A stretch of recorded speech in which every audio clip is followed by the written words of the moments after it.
many other... This is right, Arab.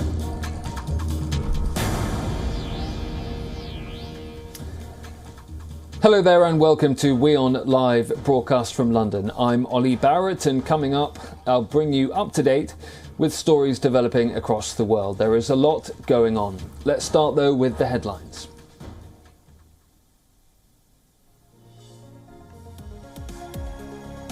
North Korea fires 2 ballistic missiles into the sea, according to the South's military, days after Pyongyang said it had successfully tested new long-range cruise missiles.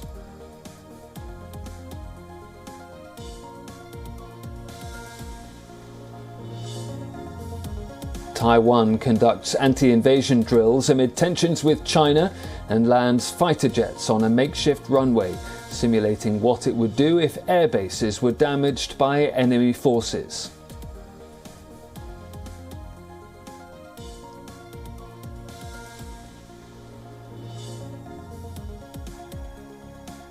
US Secretary of State Antony Blinken says an investigation is underway into the strike in Kabul that killed an aid worker rather than an Islamic State militant. That's not because African countries don't have the capacity or experience to roll out vaccines. It's because they have been left behind by the rest of the world. Under 3.5% of Africans are vaccinated against COVID-19, far short of the official target of 60%, according to Africa's Centers for Disease Control.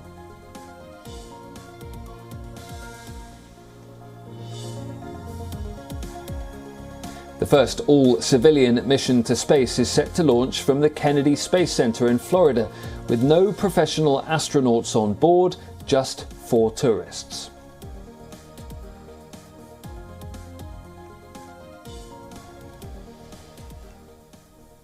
North Korea has fired 2 short-range ballistic missiles into the sea. It's Pyongyang's second launch in less than a week. This as China's foreign minister visited Seoul. Pyongyang is under a self-imposed blockade after closing its borders early last year to protect itself against the coronavirus pandemic. In response, South Korea successfully test-fired a submarine-launched ballistic missile.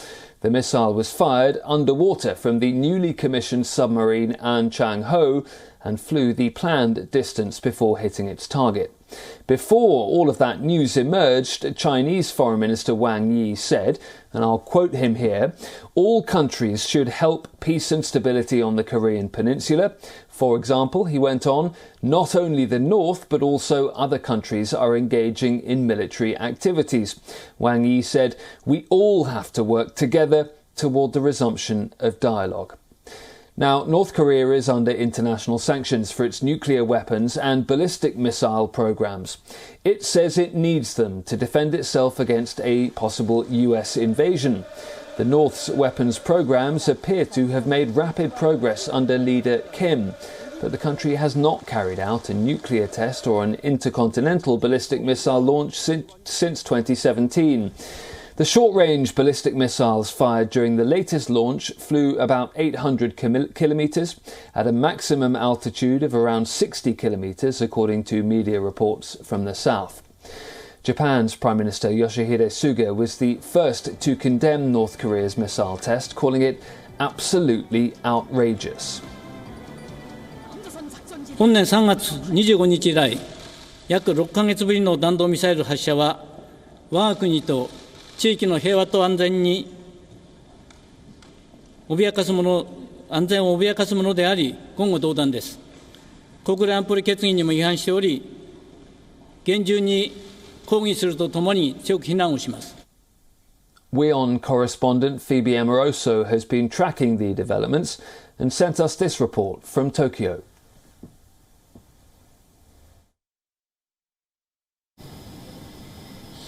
absolutely, the timing is definitely very significant as the Chinese foreign minister is visiting. Some are interpreting this launch as a message to Beijing as to not to forget about Pyongyang. And then there is, of course, the South testing of a submarine-launched ballistic missile. This, the South says, gives it adequate deterrent technology and defense against the North. But that said, there is still a sense of anxiety and also frustration that talks really aren't advancing. Hotlines between North Korea and South Korea had reopened in July, and then South Korea held military drills with the US, and that contact was then cut off. So dialogue really hasn't been advancing. The South has approached the US. Previously, it's been reported that they've asked the US to advance one-to-one talks, feeling that that would be more successful based on the 3 summits that were held up to 2019. That doesn't seem to be advancing currently. There are also reports that the South has turned to China for help in advancing these talks. But on that front, China, as you reported, has just said for all parties to exercise relevant restraint. Now, how would the avenue for dialogue be reopened? Now, some analysts are saying that humanitarian assistance would be the way forward. Currently, North Korea is suffering from food shortages. It is extremely concerned about COVID-19. It does not have an adequate medical system to deal with an outbreak. So if it was to receive humanitarian assistance, and this would be allowed under the United Nations sanctions, that could be a door to open dialogue and perhaps improve relations going forwards. Taiwan has conducted military drills in an attempt to showcase its military capabilities. President Tsai Ing-wen supervised the exercise. It's an annual military exercise where armed forces practice countermeasures, but it's also seen as a riposte to what Taiwan perceives as aggressive moves by China. 4 military aircraft were used in the drills. This included Taiwan's self-made defensive fighter, the US-made F-16, and the French-made Mirage. The jets were landed on a makeshift runway on a highway strip. Taiwan's been voicing concerns about China's Air Force deployment near the island. China's been ramping up its military presence in the area. It claims Taiwan as its own territory. Just last week, Taiwan's Air Force scrambled military jets in response to China's renewed military manoeuvres. Taiwan says 19 aircraft entered its air defense identification zone and violated its airspace protocols. Taiwan's defense ministry says China's armed forces could paralyze the island's defenses. The ministry recently submitted an annual report to Parliament on China's military aggression, and it presented a far graver view of the growing crisis than last year. The latest report suggested that China can launch attacks, including blocking communications across the western part of the island chain, in order to tighten its grip over the region.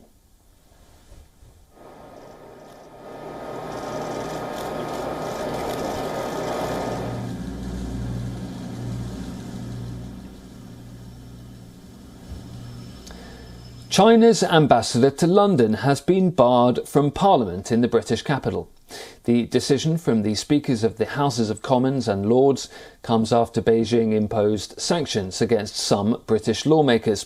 They had highlighted alleged human rights abuses in China's Xinjiang province. Ambassador Zhang Zheguang was prevented by the Speakers from a meeting in the UK Parliament after the invitation had sparked outrage among some British politicians. Zhang Zheguang was due to address a group of members from the House of Commons and the House of Lords. The sanctions came into effect in March. 9 UK lawmakers were banned from entering mainland China. This after they criticised Communist Party policies, particularly those affecting Uyghur Muslims in China's northwest region. China's sanctions came shortly after Britain, the US and Canada imposed a set of fresh sanctions against Chinese officials over the alleged violation of human rights in Xinjiang. The Chinese embassy here in London has condemned Britain's move to ban the new ambassador from Parliament as despicable and cowardly. Thoughts of the House. Let's go to the Leader of the Opposition. Here's Starmer. Thank you, Mr. Speaker. Now, it's been a month since the Taliban took over Kabul, and Afghanistan may be plunging deeper into a political crisis. There is a lack of trust among many civilians who fear Taliban fighters. This is leading to sporadic protests across the region against Taliban rule. Thousands have taken to the streets in Kandahar. A former government official claims that around 3,000 families were asked to vacate their houses so they could be handed over to the Taliban. The families were reportedly given 3 days to leave. This angered many civilians and some took to the streets. Protesters gathered in front of the governor's house. Some reporters covering the march said they were harassed and beaten by Taliban guards along the route. The affected area is predominantly occupied by families of the Afghan security forces. Kandahar's governor has temporarily stayed the eviction order. Meanwhile, many Afghans who are facing a financial crisis fear they will die of hunger. Unemployment rates in the country have risen to an unprecedented level. Former civil servants have lost their jobs, and many have not received salaries since July. In Kabul, the Taliban is now being urged to focus on creating job opportunities.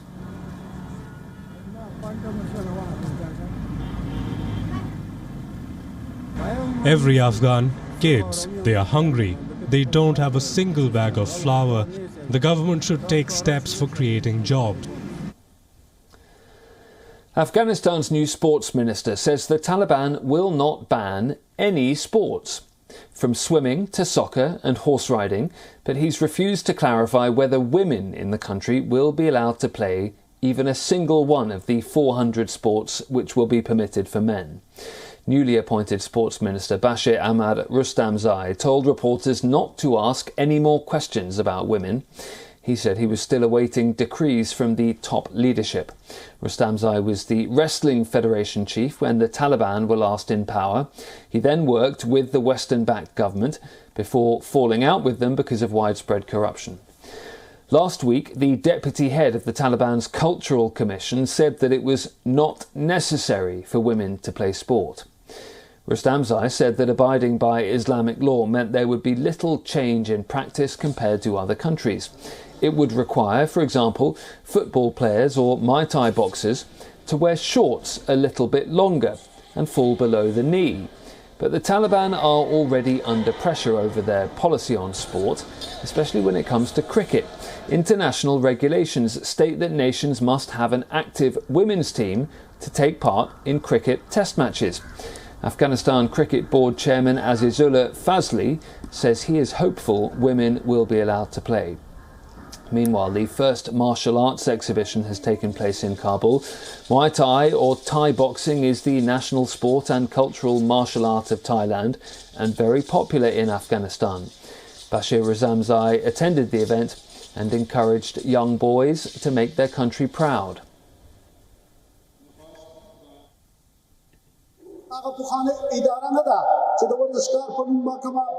بودجه راتللا او هغه به عايش نوش کېدله په عیاشۍ او په بلند منزلو به مصرف کېدله شخصي بلډینګونه به جوړېدل انشاءالله بعد د شرعي نظام ده او د تاسو په خدمت کې ده کومه بودجه کومه سرمایه چې د ورزش لپاره امارت اسلامي افغانستان معلوموي هغه به که په زوري که په رضا که په هر مبارزه یې په ورزشکار به مصرفېږي د ورزشکار په خدمت کې به وي. During the Taliban's previous rule from 1996 to 2001, women were completely banned from playing any sport, while men's sport was tightly controlled. Sports stadiums were regularly used for public executions.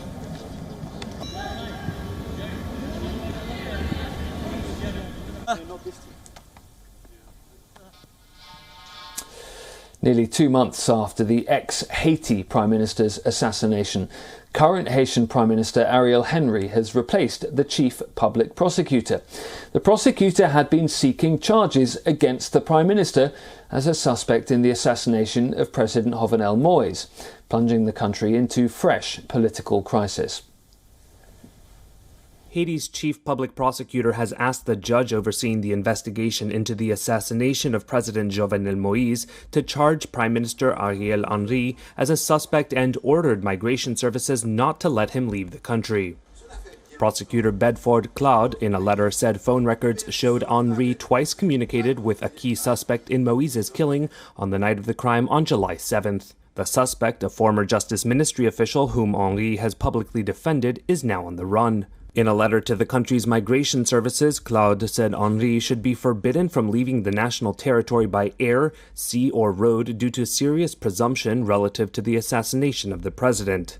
A member of the Prime Minister's communications office said it did not have an immediate comment. Haiti's Office of Citizen Protection demanded on Saturday Henry step down and hand himself over to the justice system. Henry retorted on Twitter that he would not be distracted from his work. Moïse was shot dead when assassins stormed his residence in the hills above Port-au-Prince, plunging the impoverished Caribbean country deeper into turmoil and a political vacuum. To the UK now, where, by the way, it appears that a cabinet reshuffle may be underway. But even after mounting pressure from the World Health Organization, the United Kingdom is pushing ahead with booster jabs. The latest decision by the Boris Johnson government has confirmed vaccine boosters for frontline health workers, people aged over 50 and the clinically vulnerable. The Prime Minister says the programme will mean hospitals can bear the burden of winter COVID infections without the need for another lockdown. We are confident in the vaccines that have made such a difference to our lives. And we're now intensifying that effort, offering jabs to 12 to 15-year-olds on the advice of the chief medical officers who've given that advice based on the health, well-being and educational prospects of the children themselves. And for over 50s and the under 50s who are at risk or more at risk, we're now motoring ahead with the booster programme, a third dose 6 months after your second dose. And so that's going to mean we're going to be building even higher walls of immunisation, of vaccine protection in this country. The UK government's primary goal remains to get everyone vaccinated first time around. Official numbers show around 5 million people who are eligible for a vaccine still haven't come forward. Prime Minister Johnson's also outlined a so-called Plan B, which includes measures such as mandatory vaccine certificates, mask-wearing rules, and urging people to work from home if COVID infections get out of control.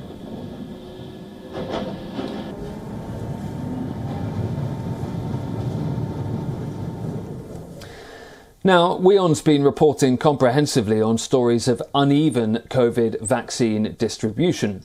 And as the UK rolls out third doses for millions, compare that to Africa.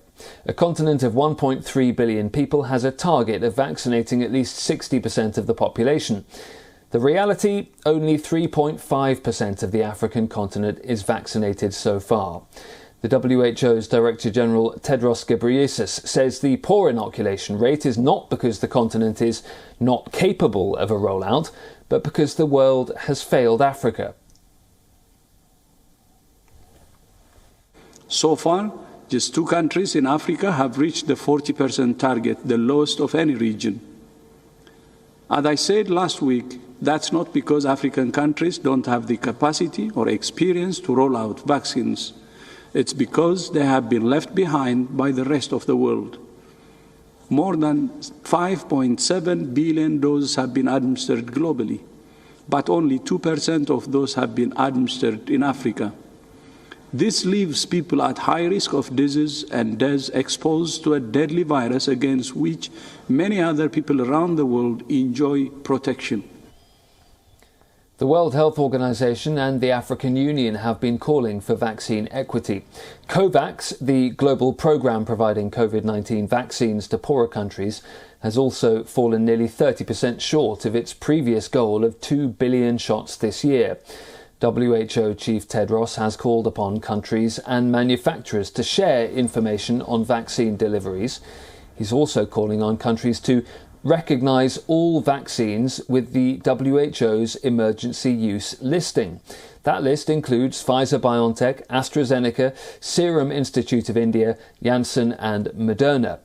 The African Union Special Envoy is urging global institutions like the International Monetary Fund and the World Bank to help resolve the disparity. The world needs to understand we always knew that a crisis like this could emerge.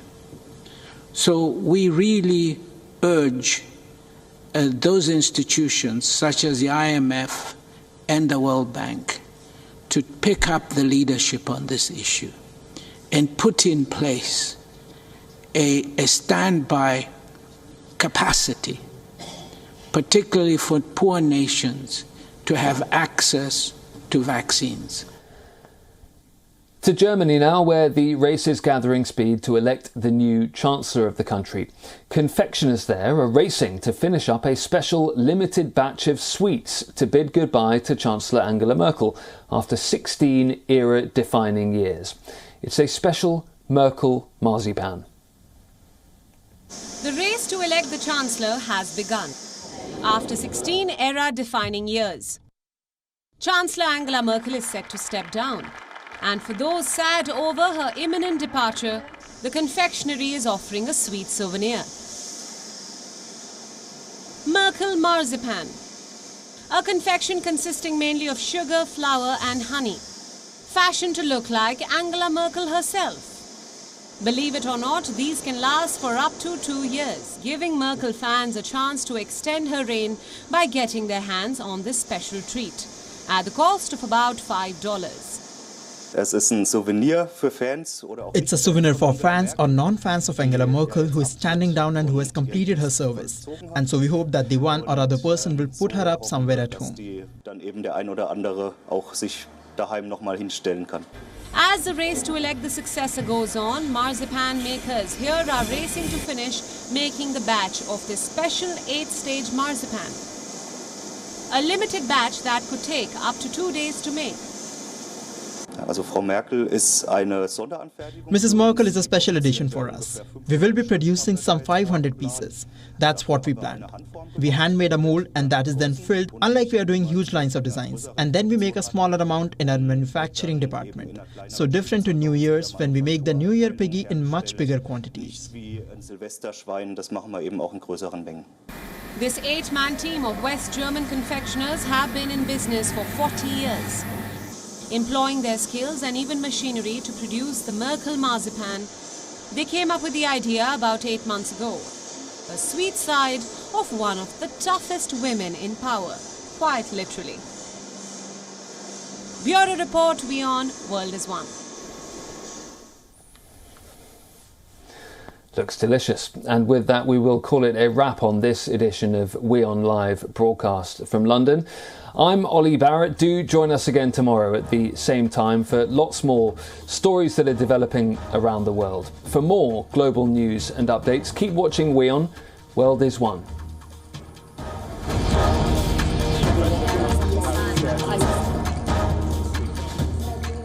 This is right, Arab.